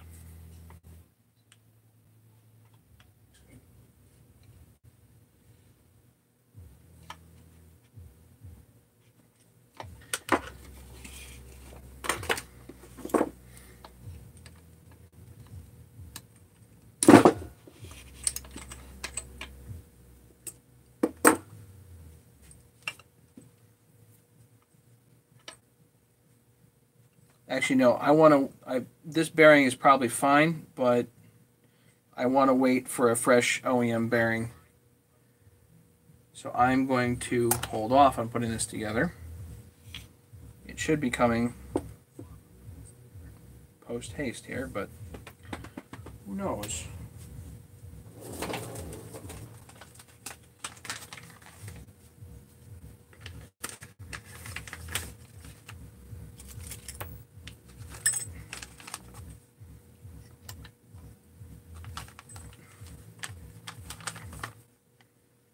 Yeah, my Silverline 8500 kit, what MIDI-vac is fine.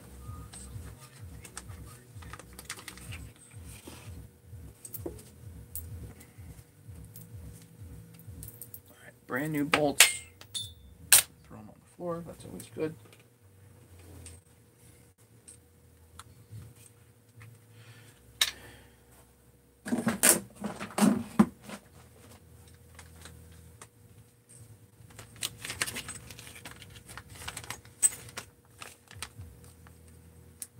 What coil am I using?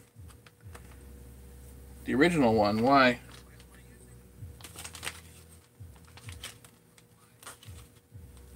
I think the original one's fine. I don't know of an issue with it.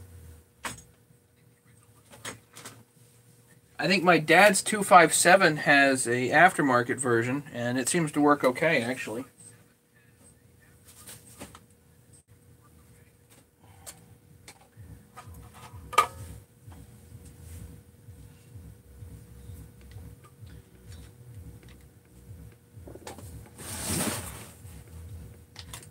Here it is. Here is the bolt. No, I don't think these have limited coils.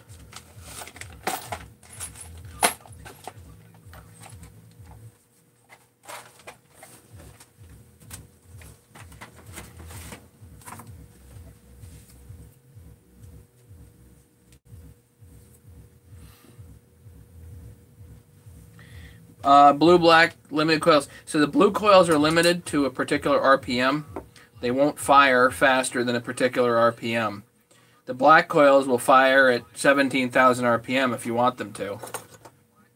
So unlimited coils will fire at pretty much any RPM. It kind of depends on what saw you got, and if you got something with a heavy piston, let's say you have a 372X torque, you might not want to run those at 14,000 RPM. That's bad. 12.8 might be a good top end for it.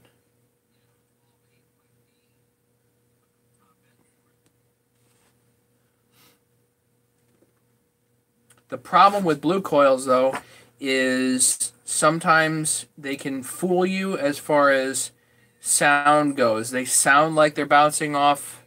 They sound like they're four-stroking, but they're really bouncing off the rev limiter. So when you're tuning it, you tune them fat, and then work it to lean very carefully, basically.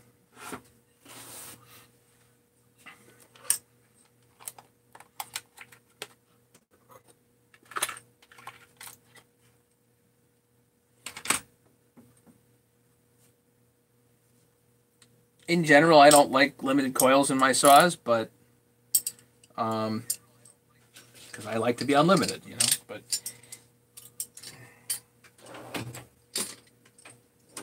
It really depends on what you're doing, what saw you have.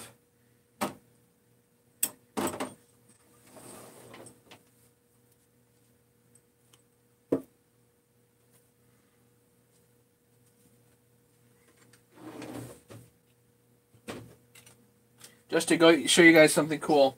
You guys have seen me use the Coke can trick a lot for putting seals in. I just got these pieces. And these are Husky fitting sleeves. I got these from HL Supply, so you can buy them from HL Supply. They are not expensive. They're actually surprisingly cheap. And it looks like they're just pieces of steel, and they go down over the crank and act just like the Coke can trick for putting a seal over it.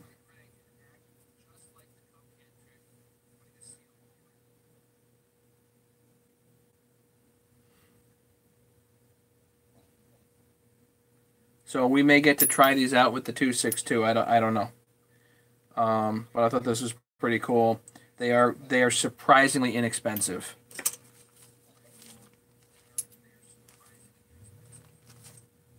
And they're called fitting sleeves. They are available at HL Supply.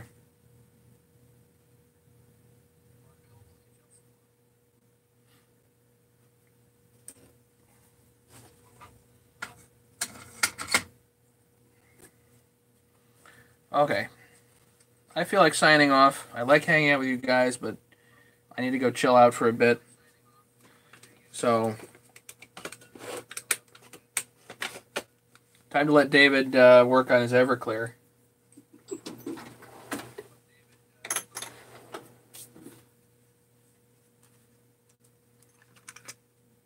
You're welcome.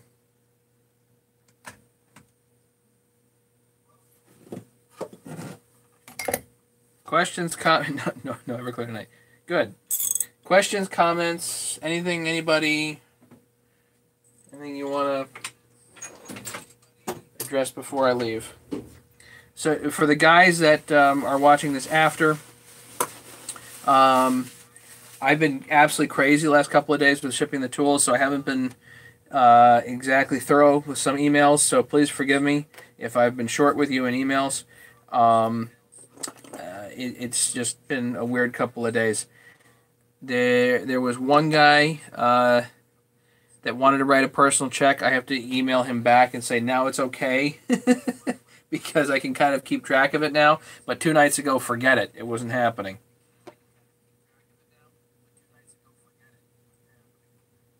Brandon, good night. Thank you for lurking here. Haven't seen you ask too many questions tonight, but you're always welcome.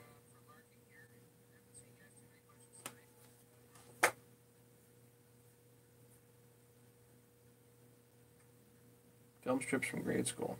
Yeah, I guess, you know, you can use film.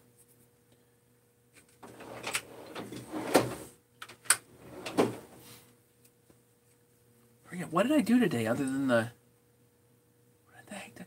I did a tune-up on the snowblower. That's what I did. You've been deer hunting? You get anything?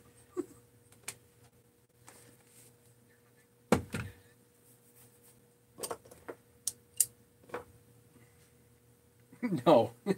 Come to Connecticut. You'll get something. We get them just driving down the Merritt Parkway. They wreck a car in the process, but, you know, whatever.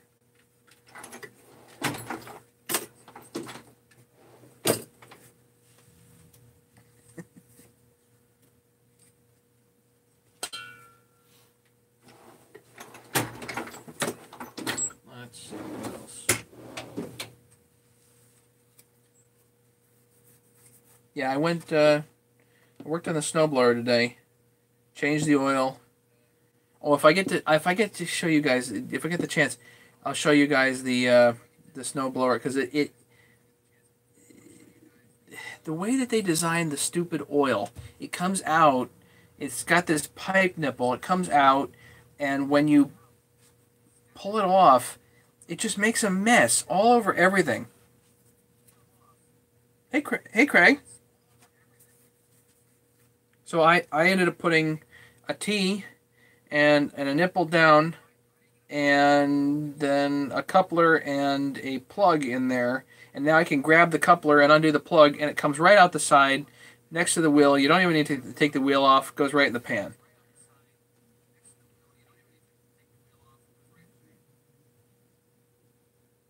Get the Briggs extension tube. I just used some pipe nipples, some quarter what is it, quarter-inch NPT brass, and it's a Tecumseh motor, unfortunately.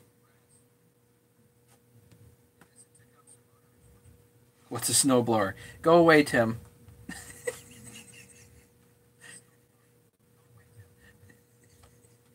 That's awful. Killing me. We got snow the other night, more than we were expecting.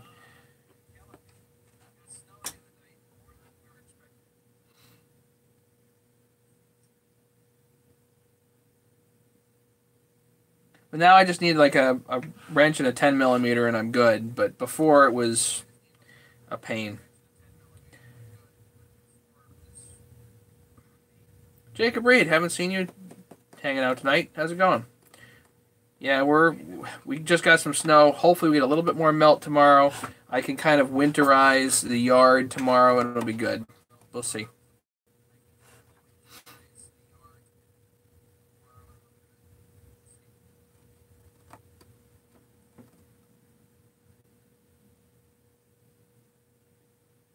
Okay, again, if anybody has any questions, they can email me, especially about the tools. If they want kits and sets, whatever, that's great. Ken, if we can hook up sometime this week, I will bring you a set.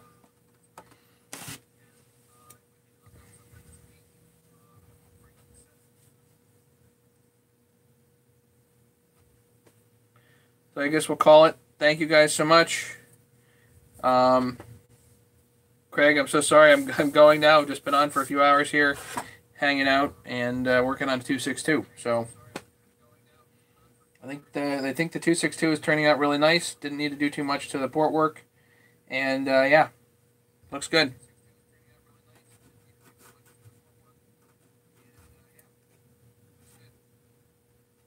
Will I be live tomorrow? Sunday night, probably. Probably. Maybe we'll keep working on the 262. No, again I can't because I don't have the seals and I don't have that bearing. Um, I'll look at my if I have it, we'll work on it. Otherwise, we can do a little bit of port work on the 394. I think we can definitely work on that.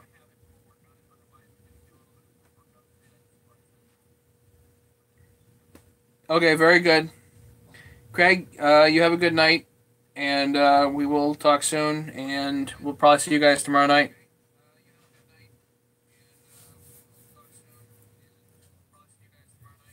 Take care, guys. Appreciate it. Bye.